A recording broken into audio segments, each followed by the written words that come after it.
하나님 말씀을 보러 가겠습니다. 하바국서입니다. 구약성경 하바국서 3장 16절에서 19절 말씀입니다. 내가 들었으므로 내 창자가 흔들렸고 그 목소리로 말미암아 내 입술이 떨렸도다. 무리가 우리를 치러 올라오는 환난 날을 내가 기다림으로 썩이는 것이 내 뼈에 들어왔으며 내 몸은 내 처소에서 떨리는도다. 비록 무화과 나무가 무성하지 못하며 포도나무에 열매가 없으며 감람나무에 소출이 없으며 밭에 먹을 것이 없으며 우리의 외양간이 없으며 우리의 양이 없으며 외양간에 소가 없을지라도 나는 여호와로 말미암아 즐거워하며 나의 구원의 하나님으로 말미암아 기뻐하리로다. 주 여호와는 나의 힘이시라.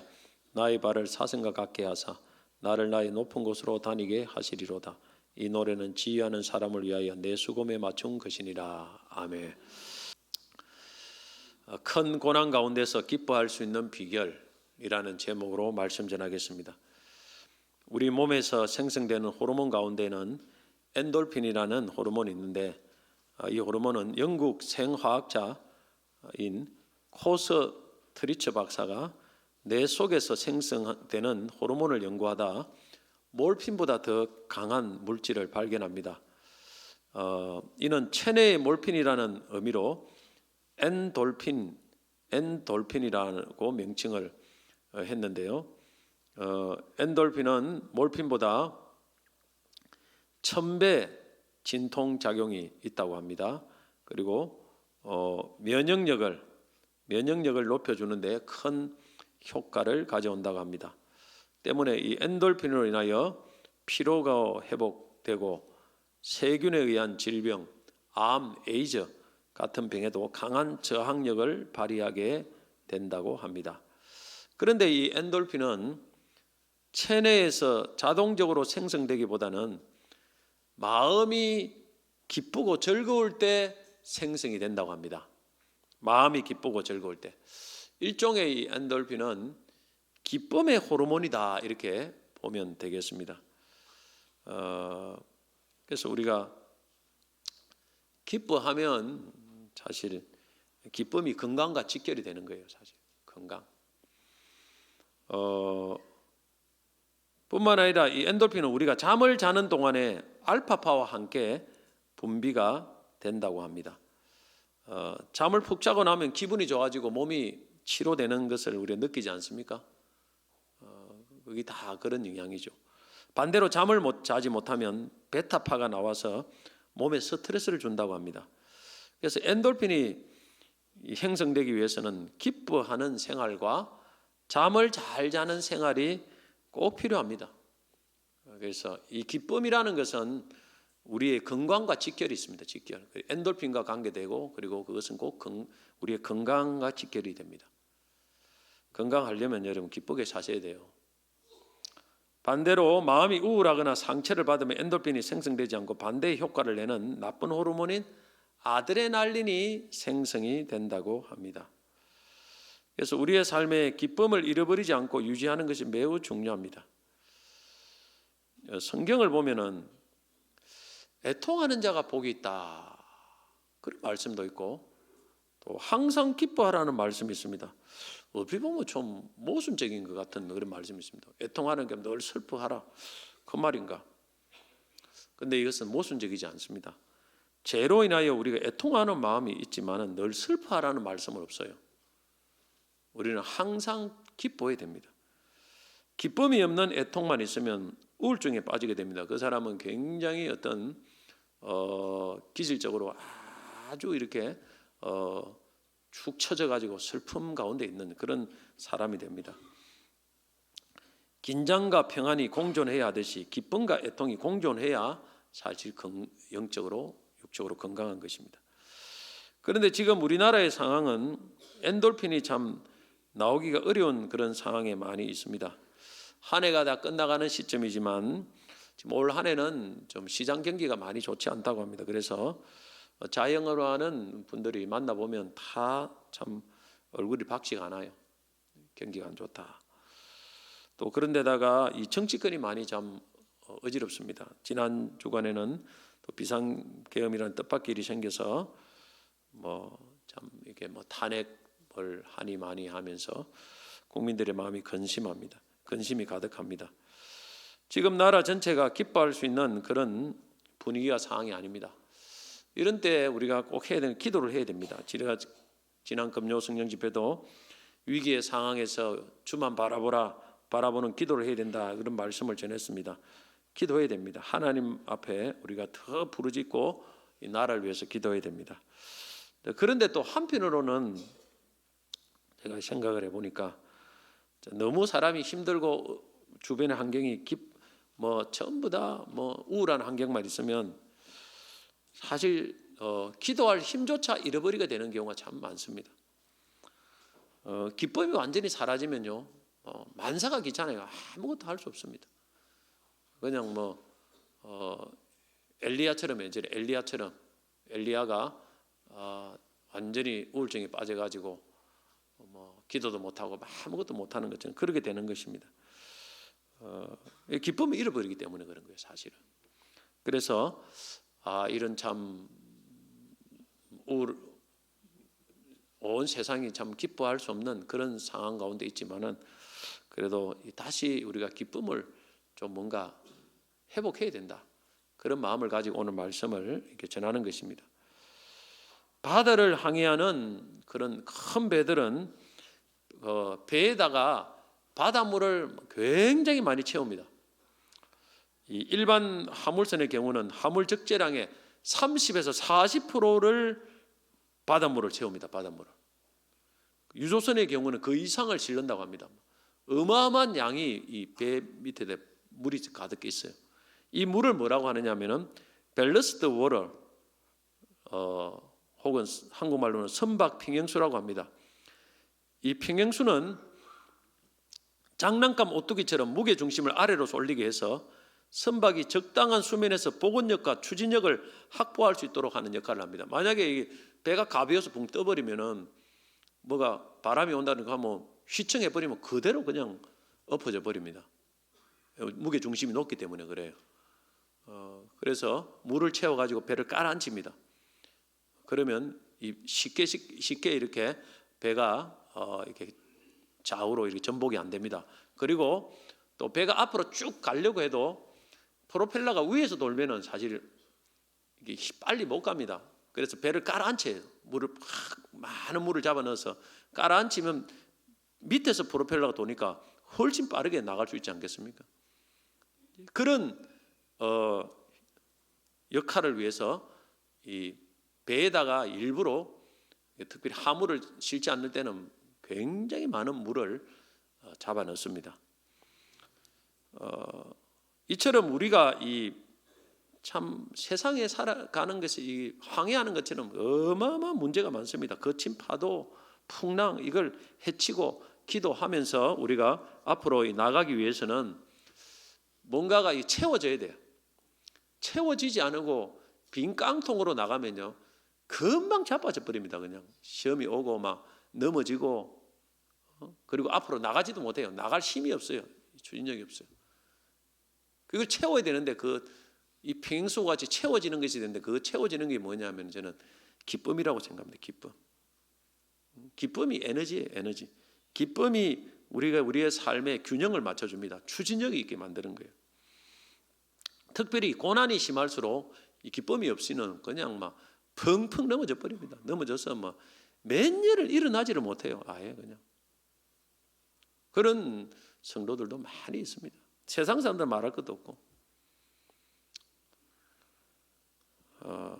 이 기쁨은 그냥 코미디 보고 웃는 그런 기쁨이 아닙니다. 그냥 유머, 개그 프로그램, 유머 프로그램 이 보고 웃는 그런 기쁨이 아니에요. 마음 깊은 곳에서 솟아나는 하나님의 위로와 같은 기쁨이고 아주 묵직한 기쁨입니다. 밖으로 드러나지 않을 수도 있지만은 마치 선박 안에서 묵직하게 중심을 잡아주는 그런 내 영혼을 지탱하고 나를 움직이는 에너지와 같은 기쁨이에요. 이걸 이제 절대 기쁨이라고 하는 것입니다. 이것이 뭐냐면 우리 신앙생활의 필수 요소입니다. 이게 없으면요 힘을 못 냅니다. 우리도 목회도 하면 하나님 주신 기쁨이 없으면요 이거 어떻게 감당하겠습니까? 수많은 사람들을 상대를 해야 되는데 이거 다 맞춰줄 수도 없고요. 다 서로 다 틀리기 때문에 이게 있어가지고 있을 때 힘을 내가지고 하나님 앞에 기도하고 또 섬길 수 있는 힘이 주어진다는 것입니다. 그래서 오늘은 이 큰 고난의 상황에서 이 기뻐할 수 없는 그런 상황입니다. 그런 상황에서 어떻게 기쁨을 여러분 채워서 누리는 비결이 뭔가 이걸 성경적으로 한번 생각해 보려고 합니다. 오늘 읽은 이 하박국서의 성경 배경을 잠시 살펴보면 당시 이스라엘은 우리나라처럼 남북이 나누어져 있는데 위의 나라는 북이스라엘이고 남쪽의 나라는 유다라고 합니다. 유다라고 불렀어요. 우리는 북한, 대한민국 이렇게 부르지만은 근데 이미 북이스라엘은 아수르라는 나라에 망해버렸습니다. 이제 남쪽 유다만 남았습니다. 그런데 유다도 얼마 있지 않으면 이제 바벨론이라는 나라에 의해서 멸망을 앞두고 있는 시점입니다. 이제 멸망 직전이에요. 그 당시 유다는 도덕적으로 영적으로 매우 타락했습니다. 그래서 하박국 선지자가 너무 답답한 마음으로 하나님 앞에 질문을 합니다. 크게 두 가지 질문하는데 첫째 질문은 뭐냐면은 하나님 백성이란 유다가 이렇게 하나님 말씀대로 안 살고 그렇게 죄를 많이 짓고 그렇게 악인이 득세하는 이 시대에 왜 가만히 두십니까? 이렇게 질문을 해요. 죄를 많이 짓고 있는 그런 유다를 하나님이 공의의 하나님이라면 뭐가 벌을 주고 심판을 해야 되지 않습니까? 그렇게 하니까 하나님께서 말씀을 주셔요. 질문을 하면 우리가 하나님 앞에 질문을 많이 던져야 됩니다. 그러니까 하나님이 그렇지 않다, 내가 가만히 있는 것이 아니다, 조금 있으면 바벨론이라는 강대국을 보낼 것이다. 그 나라가 나를 대신해서 유다를 침공해서 멸망시켜서 심판할 것이다. 여러분, 하나님이 우리가 죄를 짓고 내 마음대로 살아가면 가만히 두시는 것처럼 보일 때가 있습니다. 근데 그거 속으면 안 돼요. 하나님이 가만히 우리의 죄를 그냥 용납하시는 게 아니고 그냥 참고 계시는 겁니다. 우리에게 회개할 기회를 주는 거예요. 그런데 또 회개하지 않고 또 회개하지 않고 계속 죄를 짓다 보면은 하나님께서 어느 날 나를 잡습니다. 나를 잡아요. 씨암탉 잡듯이 나를 잡습니다. 하나님. 딱 나를 잡아가지고 그날이 바로 뭐냐면 하나님이 징계를 하는 날이에요. 심판을 하는 날이 옵니다. 우리가 하나님을 절대 만만히 보면 안 됩니다. 그냥 내버려 두신다고 해서 막 내 마음대로 절대 살면 안 돼요. 특별히 하나님을 참 잘 믿고 또 직분을 가지고 또 하나님이 사랑하는 사람은 절대 예외 없습니다. 그냥 하나님께서 간섭을 합니다. 왜냐하면 하나님 뜻대로 살기 위해서 그런 거예요. 자, 근데 두 번째 이렇게 이제 하나님이 답변을 하시자 하박국 선지자가 두 번째 질문합니다. 이해가 안 되는 거예요. 뭐가 이해가 안 되느냐면은 바벨론이라는 나라는 하나님을 믿지 않는 나라인데 지금 유다가 아무리 악해도 유다보다 훨씬 더 악한 나라예요. 그런데 훨씬 더 악한 나라를 가지고 왜 덜 악한 유다를 하나님 심판합니까? 왜 유다를 멸망시킵니까? 말이 되지 않습니까?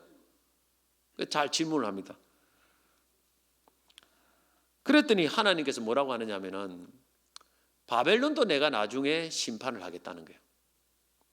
여러분, 과거에 보면 우리가 옛날에는 똥을 막 마음대로 쌓아놓은 데 많아요. 사람 똥. 그러면 똥을 치우라는 게 똥 치우.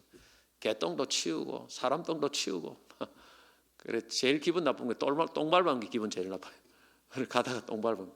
옛날에 그런 때가 많았습니다. 그런지 똥을 치워야 되는데 똥 치우기 싫지요. 아무나 냄새 나고.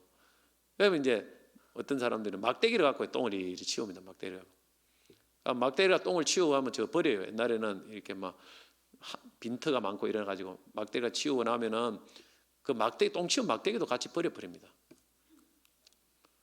여러분, 우리가 하나님이 이제 쓰는 사람이 두 종류가 있어요.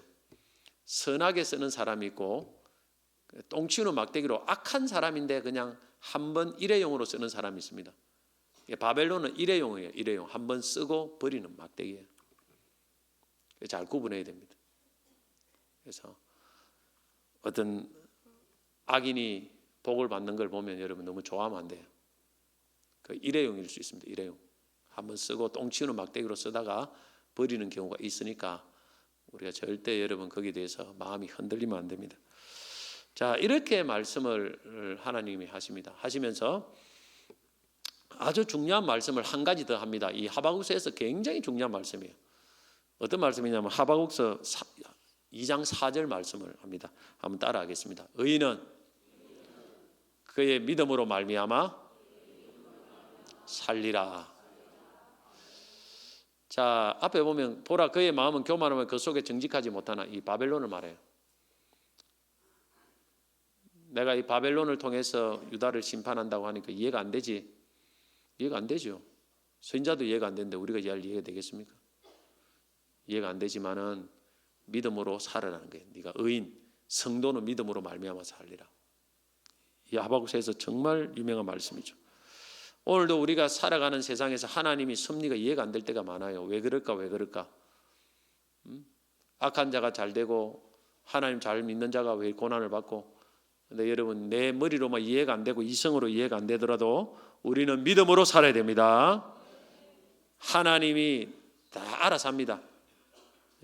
하나님의 공의의 하나님, 사랑의 하나님이 하나님께서 얼마나 정확하게 모든 것을 심판할 자를 심판하고 복줄 자를 복줍니다. 그러니까 너는 하나님만 믿고 하나님 말씀만 믿고 살아라. 할렐루야. 그걸 말씀을 하는 것입니다. 자, 이 답변을 듣고 이제 하바국 선지자는 이제 3장에서 결론을 내립니다. 결론. 오늘 본문에 나와요. 이 결론, 기도로서 결론 내리는데 오늘 본문이 이 결론 중에 결론이에요. 자, 하바국 3장 16절에 보면 내가 들었으므로 내 창자가 흔들렸고 그 목소리로 말미암아 내 입술이 떨렸도다.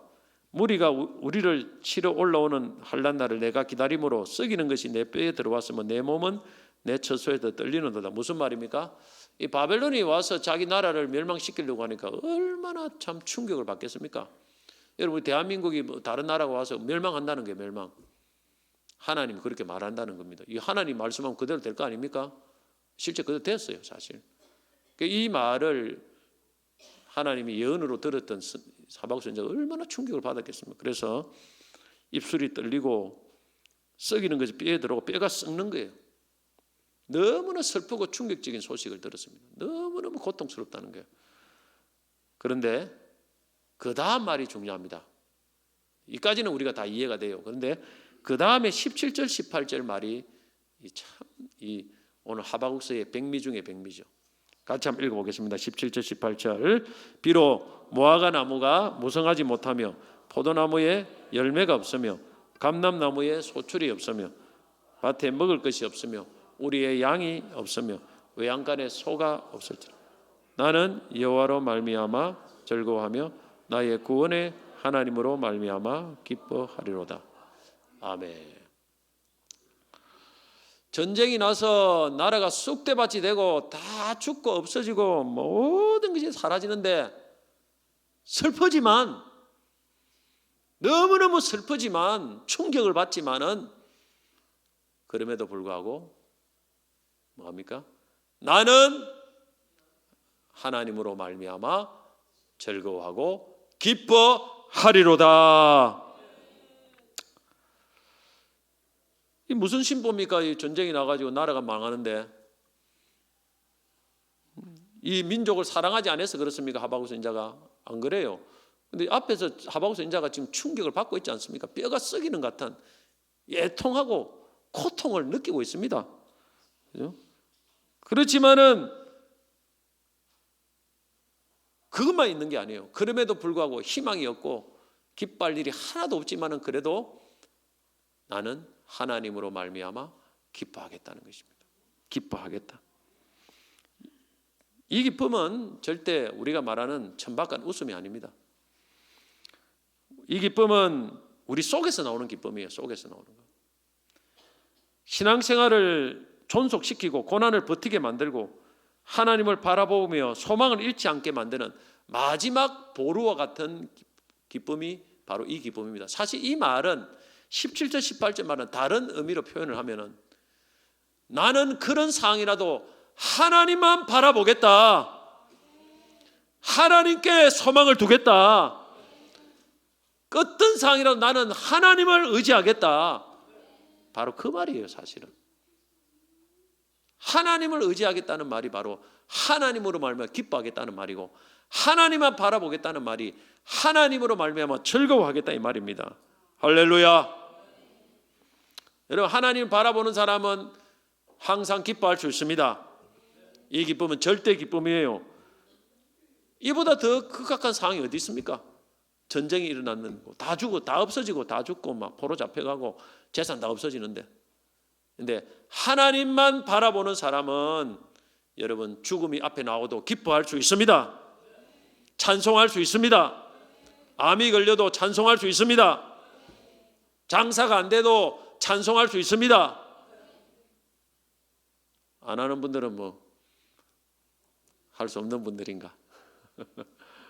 할 수 있습니다. 이게 절대 기쁨이에요. 이 기쁨을 우리가 누리자는 거예요. 사실은 기뻐할 일만, 기뻐할 수 없는 일들이 수없이 많은 이 세상에서 우리가 그 상황에 따라 살면은 다 우울증 걸리고 다 병 걸립니다. 우리는 스트레스 만땅이에요. 그러나 우리는 이 하박국 선지자가 이렇게 했다면 우리도 이렇게 할 수 있습니다. 기쁨. 자, 이 기쁨은 어떤 기쁨이냐? 첫째는 여호와로 인하여 기뻐하는 기쁨입니다. 다시 18절에 보면 나는 여호와로 말미암아 뭐라고 했습니까? 즐거워하며. 나는 여호와로 말미암아 즐거워하며. 자, 하박국이 지금 이 상황을 보고 즐거워하는 게 아니에요. 어떤 상황. 누굴 바라보고 있습니까? 여호와 하나님을 바라보고 있습니다. 우리가 결국 이 기쁨은 결국 하나님을 바라봄에 달려 있는 거예요. 무엇을 바라보느냐에 따라서 우리가 기뻐할 수도 있고 스트레스 받아가 병 걸릴 수도 있어요. 상황 바라보면 거지간한 사람은 다 스트레스 받고 우울증 걸리고 다 병이 옵니다. 이것만 바라보면 안 돼요. 이거 바라보면 자꾸 비판하고 막 자꾸 부정적인 말 나오고 그러다가 너도 죽고 나도 죽고 다 죽는 거예요. 대한민국이 죽는 거예요. 이것만 보지 말고 우리는 하나님을 바라보시길 바랍니다. 여호와 하나님을 보라보는 말입니다. 그래야 살아납니다. 내 영혼이 사는 길에. 여기서부터 우리가 살 길이 열리는 거예요. 근데 하나님을 즐거워하지 않는다고 말하지 않고 여호와로 즐거워한다. 여호와를 즐거워한다. 이 표현을 잘 보아야 됩니다. 조금 다릅니다. 여호와라는 단어는 출애굽기에 처음 등장하는 하나님의 이름을 말합니다. 이름. 출애굽기에 처음 등장해요. 그래서 출애굽기 6장 3절 보면 내가 아브라함과 이삭과 야곱에게 전능의 하나님으로 나타났으나 나의 이름을 여호와로는 그들에게 알리지 아니하였고, 창세기에는 다 전능의 하나님으로 나타나죠. 그러나 여호와로는 한 번도 안 나타납니다. 출애굽기에 나타납니다. 그런데 여호와라는 이름의 뜻이 뭔지 압니까? 스스로 있는 자라는 뜻이에요. 하나님 이름에 스스로 있는 자. 모세가 하나님의 이름을 물으니까 하나님께서 출애굽기 3장 14절에 하나님 모세에게 이르시되 나는 스스로 있는 자이니라. 또 이르시되 너는 이스라엘 자손에게 이같이 이르기를 스스로 있는 자가 나를 너희에게 보내셨다 하라. 스스로 있는 자예요. 여호와라는 것은 사실 히브리어인데 히브리어 이 자음으로만 구성되어 있어요. 자음으로. 그런데 히브리인들은 하나님 이름을 함부로 안 부릅니다. 그래서 여호와라는 이름이 딱 있었는데 이걸 발음을 하지 않아요. 발음을 하지 않고 자음만 있는데 거기다가 아도나이, 나의 주님이라는 이런 명칭을 대신 불렀습니다. 그대로 안 불렀어요. 하나님 이름을 안 부르고 그냥 아도나이, 나의 주님 이름 이렇게 불렀어요. 그래서 정확하게 이 하나님의 이름을 정확하게 발음하기 어려워요. 우리가 여호와라는 흔히 부르는 명칭은 히브리어 자음에 하나님 여호와 비슷하게 히브리어 자음에 야훼의 히브리어 자음에 아도나이의 모음을 합쳐서 발음하게 된 거예요. 그래서 정확한 발음을 잘 모릅니다. 누구인지. 그러나 아는 사람들이 야훼가 가까울 거다. 야훼. 그렇게 추측을 하죠. 야훼가 그대로 가까울 거다. 모음을 잘 모르니까. 어쨌든 중요한 것은 뭐냐면은 뜻이 뭐냐면 하나님이 스스로 있는 자라. 스스로 있는 자. 왜 하나님이 스스로 있는 자라고 이렇게 이야기했을까요? 자기는. 스스로 있다는 것은, 스스로라는 것은 어느 누구에 의해서 이렇게 내가 존재하는 그런 존재가 아니에요. 시작도 끝도 없어요. 언제나 영원히 존재하는 지존자라는 것입니다. 스스로. 피조물은 스스로 존재할 수 없습니다. 하나님 만드셨습니다. 그죠? 근데 하나님은 달라요. 하나님 누구의 간섭도 안 받습니다. 누구의 타치도 안 받아요. 그냥 영원부터 스스로 계셨고 영원히 스스로 계시고 하고 싶으면 하고 말고 싶으면 말고 하나님 뜻대로 모든 것을 영원히 하시는 분, 그리고 모든 것을 하실 수 있다는 단어가, 이 뜻이 이 스스로 있는 자에게 다 들어가 있습니다. 못하실 것이 없어요. 그리고 자기 뜻대로 하고, 그게 하나님이에요. 그런데 여기서 스스로 있는 자라고 하나님 말씀하신 것, 여호와를 말씀하신 것은 어떤 의미로 이렇게 하셨을까 하는 거예요. 문맥적으로 살펴보면, 출애굽기 3장에 쭉 문맥적으로 살펴보면은 그냥 존재한다, 그냥 영원히 존재하는 하나님이다, 그런 의미를 이 모세에게 이스라엘 백성들이 가르치기 위해서 스스로 있는 자라는 표현을 썼다고 보긴 어렵습니다. 단어 뜻은 스스로 있는 자지만은 문맥적으로 보면은 하나님이 영원한 어떤 행동을 강조하는 말이 여호와입니다. 스스로 있는 자. 하나님이 영원한 행동이에요. 이 영원한 행동이 뭐냐면은 하나님의 약속의 말씀, 어려운 말로 언약이라고 합니다. 하나님이 하나님의 자녀들에게 하신 약속의 말씀을 따라서 하나님이 충실히 이행하고 성취하는 하나님을 강조하기 위해서 이렇게 썼다는 게 어떤 행동을 강조해요. 계속. 자, 출애굽기 6장 3절 보면 하나님이 스스로 있는 자라는 말을 쓴 것은 출애굽기 3장 14절인데 그 앞에 6절에 보면 하나님께서 이렇게 말합니다. 또 이르시되 나는 내 조상의 하나님이니 아브라함의 하나님, 이삭의 하나님, 야곱의 하나님이니라. 이렇게 말씀을 합니다. 왜 이 아브라함과 이삭과 야곱의 하나님, 이 표현을 하나님 쓰셨을까요? 이 조상들의 하나님이란 말은 조상들에게 언약을 주신 하나님이라는 말입니다. 어떤 언약을 주셨습니까? 하나님께서 아브라함에게도 마찬가지죠. 야곱에게도 마찬가지죠. 내가 이 땅을 주겠다는 거예요. 땅을, 이 가나안 땅을 주고 그 다음에 번성하게 하겠다. 큰 나라가 되게 하겠다. 너를 앞으로 전 세계가 너를 통해서 복을 받게 하겠다. 이게 하나님의 약속입니다. 할렐루야. 그런데 지금 그 당시에 출애굽하기 전에 애굽 당시에 출애굽 3장 시대는 뭡니까? 이스라엘 백성들은 애굽의 노예 상태예요. 노예 상태. 하나님은 뭐 약속은 뭐 크게 해놓고 약속은 막 엄청 삐까뻔쩍하게 해놓고 뭐 지금 우리 노예예요. 노예를 몇백 년간 노예 생활을 하고 있어요. 이게 이스라엘 백성들이 절망 아닙니까? 다 끝났다 생각하는 거 아닙니까? 근데 하나님 딱 나타났어요. 모세에게 나타나서 나는 스스로 있는 자다. 끝난 게 아니다는 것입니다. 아직 끝나지 않고 지금 무언가가 계속 진행되고 있다. 하나님은 지금 너희가 끝났다고 생각하는데 하나님은 여전히 뭔가를 지금 일을 하고 계시다. 하나님이 조상들에게 약속한 그 약속이 있지 않느냐. 그대로 내가 너희들을 구원해내고 가나안 땅으로 인도하고 그 약속대로 이행할 것이다. 그런 의미가 스스로 있는 자라는 의미의 문맥적으로 보면 그 안에 들어가 있다는 말입니다. 오늘 우리가 다 끝났다고 생각해요. 하박국 시대도 끝났다. 완전 망했다. 우리 나라는 끝이다.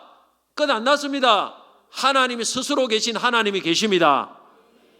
그분은 영원하신 하나님, 전능하신 하나님, 자신의 뜻대로 하신 하나님, 약속대로 하나님 백성을 돌보시는 하나님, 그분이 있다는 말입니다. 그분이 끝이 아니라 이 말이에요. 끝이 아니다.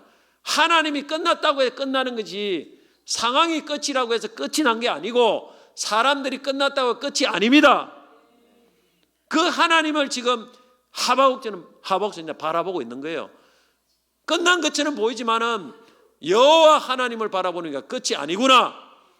하나님 오늘도 역사할 수 있다. 그 약속대로 하나님 망해도 다시 하나님 회복시켜 주신다. 결국 하나님 약속대로 우리는 번성한다. 그걸 믿기 때문에 기뻐하는 거예요. 사실 우리나라도 과거에 지금보다 훨씬 어려운 시대를 많이 겪었습니다. 6.25를 보냈죠. 일제시대도 보냈죠. 옛날에 뭐 수많은 어려운 시대 많이 있지 않습니까? 계엄도 많이 일어났고. 그런데 하나님 끝이 아니었습니다. 그때 많은 사람들이 야 끝났구나 생각해도 끝이 아닙니다. 하나님이 계시지 않습니까? 스스로 계신 하나님, 일하시는 하나님, 우리와 함께 하신 하나님, 지금도 끝이 아니에요. 뭐 끝났습니까? 믿음 없는 소리 하면 안 돼요. 그 스스로 계신 하나님이 하나님이 약속한 대로 반드시 이루십니다. 그리고 우리가 기도하면 그 약속대로 이루어 가십니다. 그래서 하나님께서 모세를 통해서 이스라엘의 부르짖음을 듣고 내가 하나님이 지금 임재한 거 아닙니까? 모세를 보낸 거 아닙니까? 우리가 기도하면 하나님이 약속한 대로 하나님이 이루시는 하나님, 할렐루야! 이것이 여호와 하나님이란 뜻입니다. 그래 기도해야 되는 것입니다. 말씀을 붙들어야 되는 것입니다. 오늘 여러분의 가정에도 뭐 상황이 끝났다. 뭐 끝나기 끝났어요. 뭐 끝났습니까? 자꾸 믿음 없는 소리 하면 안 돼요. 아무것도 없어도, 가진 게 없어도 하나님만 있으면 다시 시작하면 됩니다. 하나님 지혜를 주시고 내 인생을 끌어주시고 하나님이 하시면 금방 되는 거죠. 뭐가 어렵습니까? 교회도 하나님만 하시면 금방 일어납니다. 자꾸 믿음 없는 소리 하고 자꾸 슬프고 막 우는 소리 해서 하면 좋은 일이 생기다가도 안 생겨요. 여러분의 부정적인 생각, 믿음 없는 생각 때문에 하나님 뭔가 하고 싶어도 안 해, 할 수가 없어요. 기도하고 말씀 붙들고 여호와를 기뻐하면 하나님이 역사합니다. 할렐루야. 그 하나님을 바라보라는 말이에요. 그 하나님을 묵상하라는 말입니다. 그러면 기쁨이 솟아납니다. 우리가 햇빛을 바라보면 햇빛을 통해서 많은 유익과 축복이 있습니다. 스위스 출신의 의사이자 자연치료사인 아놀드 리클리는 햇빛을 질병치료의 수단으로 이용했습니다. 그는 물의 효과는 대단히 좋고 공기는 한층 더 좋을 수 있으나 그중 햇빛의 효과는 가장 좋다. 지금까지 햇빛이 직간접으로 우리 몸에 영향을 미친다고 알려진 것을 보면 신진대사 촉진, 혈관 확장, 혈류 증가, 백혈구 활성화, 상처 치료, 통증 완화, 살균 효과, 비타민 D 형성, 세로토닌 분비 활성화, 면역력 강화, 어마어마합니다. 햇빛이. 많은 사람들이 우울할 때, 슬플 때 햇빛을 쐬라고 합니다. 바람 좀 쐬고 오라고 하지 않습니까? 근데 그리 쐬고 오면 기분이 좋아져요. 왜냐하면 햇빛을 쐬면 내 신경세포 속에 세로토닌이라는 호르몬 생산이 촉진됩니다. 이 세로토닌이 암세포를 죽이는 특수한 T임파구와 즐거운 감정을 만들어내는 엔돌핀을 만들어낸다고 합니다. 이 세로토닌이 햇빛을 쬐 때 오는 거예요. 우울증은 세로토닌 수치가 떨어지는 현상입니다. 햇빛은 세로토닌을 만들어내는 거예요. 생성에 가장 필요한 조건입니다. 요즘은 피부를 보호한다고 해서 전부 피부가 우상이 돼버렸어요. 그래서 온 얼굴에 자외선 차단제를 바르고 저도 바릅니다. 그러니까 바르고 얼굴을 천으로 감싸고 눈만 딱 내고 온 감싸고 모자도 푹 둘러써가지고 이만큼 내려오는 모자예요. 그러니 햇빛을 받을 수가 없어요. 그래 맨날 우울증 약 먹고 또 그래요. 이게 뭔가 좀 이상하다 생각이 들어요. 하나님은 우리가 기쁘게 살 수 있도록 이 하루의 절반은 햇빛을 항상 쬐도록 해놨습니다. 그런데 우리가 햇빛을 안 쐬요.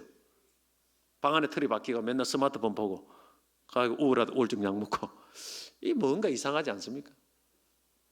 오늘 햇빛보다 더 강력한 기쁨을 주시는 것은 여호와 하나님을 바라보면 됩니다. 할렐루야. 천국 가면은 태양이 없다고 했습니다. 하나님이 빛입니다.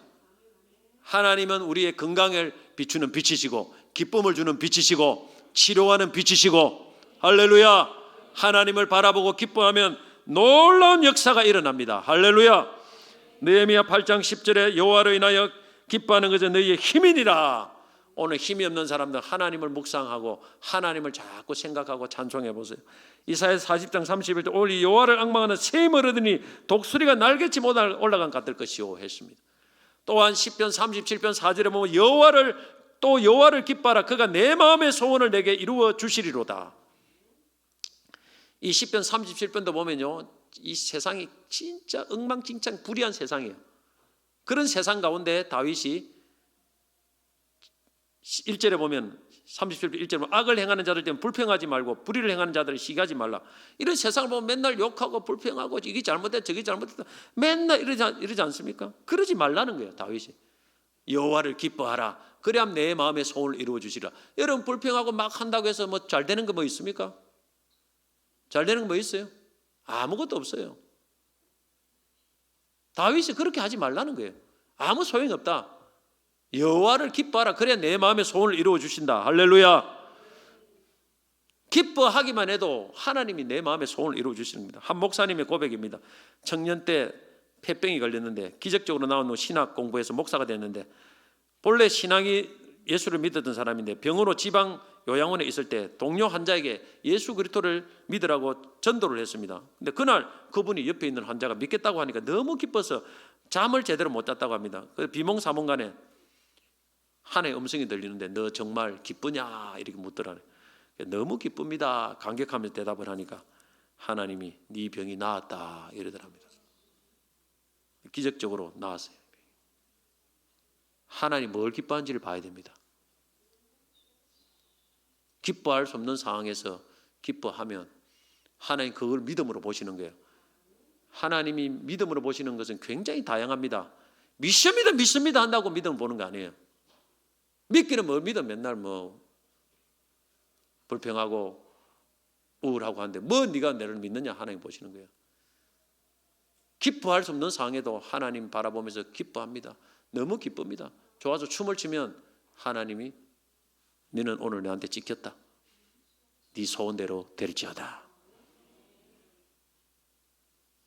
이걸 아셔야 됩니다, 여러분. 한순간에 끝나는 그때 한번 딱 하나님 앞에 마음에 들면 그 순간에 딱 끝나는 거예요. 그냥 고생 끝, 축복 시작. 그때부터 하나님의 역사는 시작된다. 그래서 여러분 불의한 세상 보고 우리가 또 필요한 또 분별을 하고 해야 되지만은 너무 세상의 풍조에 휩쓸리면 안 돼요. 우리는 늘 하나님 바라보고 기쁨을 유지하면서 그렇게 또 이 세상을 정말 이 변화시키는 그런 존재가 되어야 됩니다. 둘째는 하나님의 구원을 기뻐해야 됩니다. 또 18절 다시 보면 오늘 말씀 나는 여호와로 말미암아 즐거워 나의 구원의 하나님으로 말미암아 기뻐하리로다. 여기서 구원의 하나님이라는 말은 이 앞으로 유다를 이스라엘을 장차 바벨론으로부터 구원하시는 하나님이라는 1차적 의미가 있고 궁극적으로는 죄에서 구원하시는 하나님이라는 의미가 있습니다. 우리가 성탄의 시즌 되면은 가장 많이 부르는 찬송 중에 하나가 기쁘다 구주 오셨네. 뭡니까? 예수님이 구주로 오신 것을 기뻐하는 거예요. 구원을 기뻐하는 겁니다. 구원을 사실은 이 찬송은 예수님이 탄생할 때도 천사들이 들의 목동들에게 이런 말을 했습니다. 누가복음 2장 10절 천사가 이르되 무서워하지 마라 내가 온 백성에 미치 큰 기쁨의 좋은 소식을 너에게 전하노라. 이 예수님의 탄생 이 말은 구원의 소식입니다. 이것은 큰 기쁨의 좋은 소식이다. 이 세상에서 가장 큰 기쁨의 소식은 구원의 소식입니다.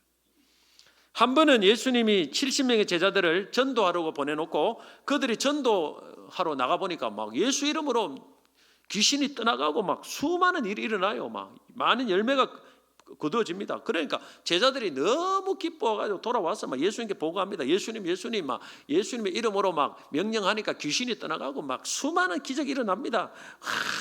좋아가지고 안 좋겠습니까? 좋지요. 전도도 되지 않겠습니까? 그러니까 예수님이 이 보고를 받고 아이고 내가 기쁘다 뭐 이렇게 같이 축하해 줘야 되는데 예수님이 어찌 보면 초를 치는 말씀을 하십니다. 누가복음 10장 20절에 뭐라고 말씀하냐면은 그러나 귀신들이 너희에게 항복하는 것으로 기뻐하지 말고 너희 이름이 하늘에 기록된 것으로 기뻐하라. 이 왜 그럽니까? 예수님이 왜 기뻐하지 않고 왜 초를 치는 말씀을 합니까? 예수님의 의도를 알아야 됩니다. 사실 귀신이 예수 이름을 떠나가는 건 기뻐하지 말라는 말이 아니에요. 그 말라는 말이에요. 기뻐해야 돼 당연히. 그런데 더 기뻐해야 될 것, 더 본질적으로 기뻐해야 될 것은 그런 것이 아니고 너희 이름이 하늘에 기록된 것, 뭐냐면 너희가 구원받은 것, 너희가 제사함 받고 너희 이름이 생명책에 있고 너희가 천국 가는 구원받은 것으로 더 기뻐하라는 것입니다.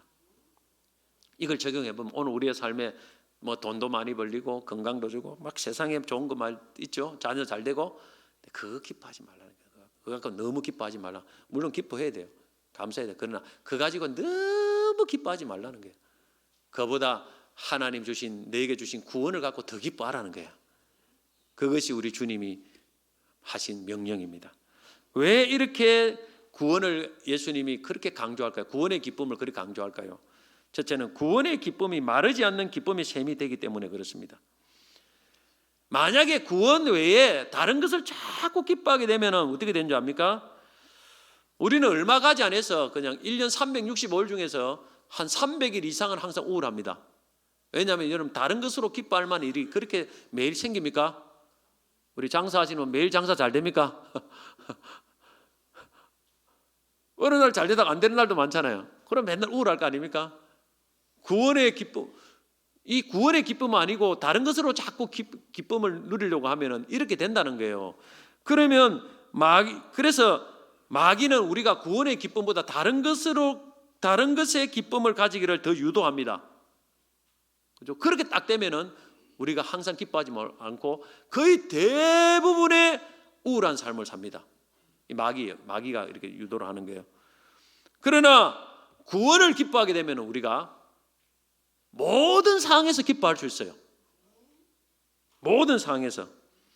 예수님은 이걸 지금 훈련시키기를 원하는 거예요. 구원의 기쁨을. 그래서 항상 기쁘게 살기를 원합니다.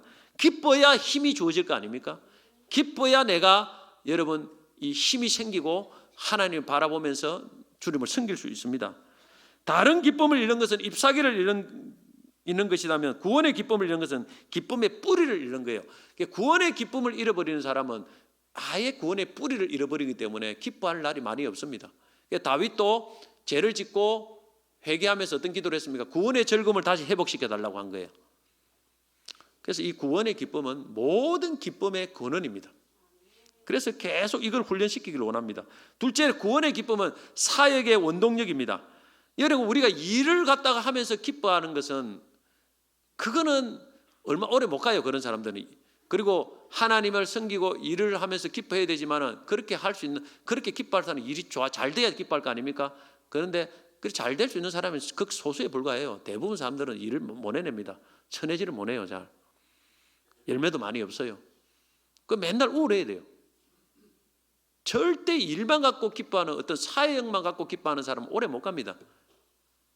기뻐하지 못한다니 많아요. 그런데 우리 사역의 사역을 계속할 수 있는 원동력은 구원의 기쁨입니다.